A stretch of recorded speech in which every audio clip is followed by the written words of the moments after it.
पापा सुबह सुबह ही चले गए थे मंडी और लेके आए थे भर भर के सब्जियां।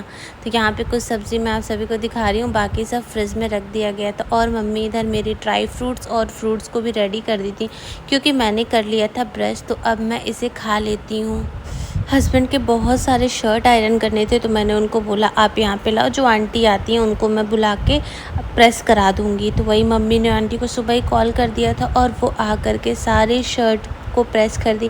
और यहाँ मैंने भी अपना सूट रख दिया था।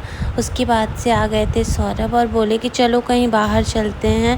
तो हम लोग गए थे शॉपिंग पे। अब क्या शॉपिंग हुई थी इसके लिए आपको थोड़ा वेट करना होगा, क्योंकि अभी जल्दी जल्दी में कोई भी चीज़ें शेयर नहीं कर सकते, इसलिए उसके लिए आपको करना होगा वेट। वो भी जब पूरी तरीके से जब पूरी शॉपिंग डन हो जाएगी तब मैं आप सभी को दिखाऊंगी कि मैंने क्या क्या लिया था। तो बस हम लोग निकल गए थे मार्केट की तरफ, और यहाँ पे कुछ मैं देख रही थी बट मैंने यहाँ से कुछ भी लिया नहीं, बस ऐसे थोड़ा सा मैंने देखा। तो वही सौरभ मेरा शूट कर दिए थे। और यहाँ पे सौरभ आ गए थे बिलिंग काउंटर पे, और यहाँ पे वो कर रहे थे बिलिंग, जो कि हमने शॉपिंग कर लिया था, बहुत जल्दी जल्दी कर लिया था हम लोगों ने। और यहाँ पे निकलते ही सामने इतनी अच्छी वाइब्स थी, यहाँ पे था पोखरा, तो जिसकी वजह से यहाँ पे छठी मैया बन रही थी और एकदम रोड तक बन गई थी। मैं तो यही पूछ रही थी अपने हस्बैंड से कि इतने करीब करीब बना है तो ये लोग बैठेंगे कैसे। उसके बाद से मैंने कुछ भी बाहर का नहीं खाया, बस मैंने पिया था गन्ने का जूस और आ गई थी घर आने के बाद से फिर एक काम मेरा बच गया था, तो मैं स्कूटी से अपने हस्बैंड के साथ निकल गई थी।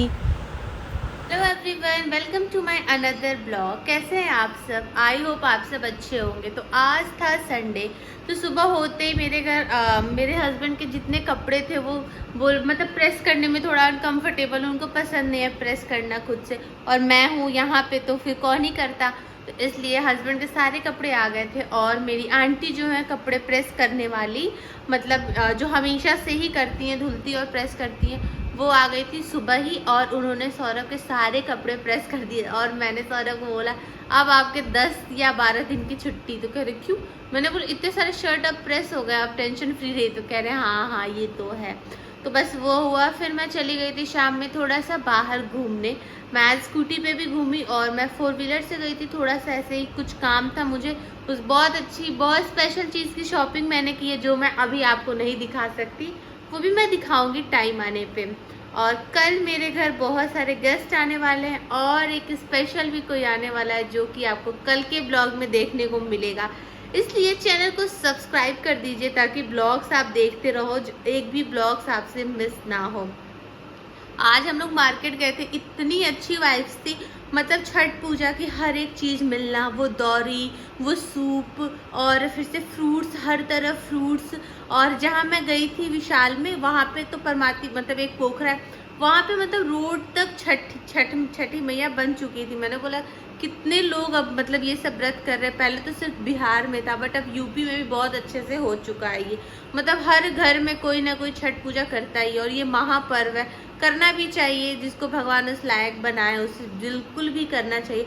और इतनी शक्ति होती है कि 3 दिन तक मम्मी लोग बिना खाए पिए रह लेती हैं, फिर भी कुछ भी पता नहीं चलता। वो ठंडे ठंडे पानी में रात मतलब शाम में खड़े होना, फिर सुबह 3 बजे से ही घाट पे चले जाना, वहाँ खड़े होना, ये सब अगर भगवान की शक्ति नहीं है तो फिर क्या है। तो मैं भी छठी मैया को बहुत मानती हूँ और बहुत अच्छे से सेलिब्रेट करूँगी। मुझे भी भगवान उस लायक बनाए कि मैं भी करूँ, और टचवुड सब चीज़ें अच्छे से हो। मम्मी तो यही बस प्रे कर रही हैं कि भगवान सब कुछ अच्छे से रखे।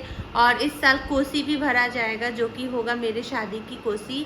पहले तो मम्मी ने पंडित जी से पूछा था प्रेगनेंसी में भरते हैं या नहीं, तो उन्होंने बोला साफ साफ कि नहीं, आपकी बेटी प्रेग्नेंट है तो आप भर सकते हो, अगर बहू होगी तो नहीं भरना है। तो मेरे घर यहाँ पे कोसी भी भरा जाएगा, क्योंकि मैं तो बेटी हूँ, तो कोसी भी भरा जाएगा। और कोसी भरो तो और अच्छा लगता है, जो कि गन्ने से भरा जाता है। तो सारी वीडियोस मैं आप सभी के साथ शेयर करूँगी, और इतना अच्छा लगता है। अब गन्ने भी मार्केट में मिल रहे हैं, पहले तो गन्ने वन्ने बहुत ढूंढने पड़ते थे, कहाँ मिलेगा, किससे लिया जाए, क्या किया जाए, लेकिन अब हर एक चीज़ मार्केट में अवेलेबल है। बस आप पैसा फेंको, तमाशा देखो, पैसा दो। और कल तो बहुत अच्छे ब्लॉग आएंगे, क्योंकि कल अब मैं बताऊंगी नहीं, कल के ब्लॉग में देखना कल कौन आ रहा है। जो भी आ रहा है आज वो अपने ट्रेन में बैठ चुका है और रास्ते में है, बस कल तक आ जाएगा और बहुत मज़ा आने वाला है। और क्या ही बताऊँ आपको, बस कुछ ऐसा ही रहा दिन, कुछ भी ज़्यादा शूट नहीं की मैं। मार्केट भी गई थी तो मैं मतलब बहुत भीड़ था तो मैं कैमरा बार-बार नहीं निकाल रही थी क्योंकि खुद का भी कंफर्ट देखना है और बहुत भीड़ होने से मैं थोड़ा अनकंफर्टेबल हो जाती हूँ कि कहीं पैर ना स्लिप हो जाए, किसी टकरा ना जाऊँ।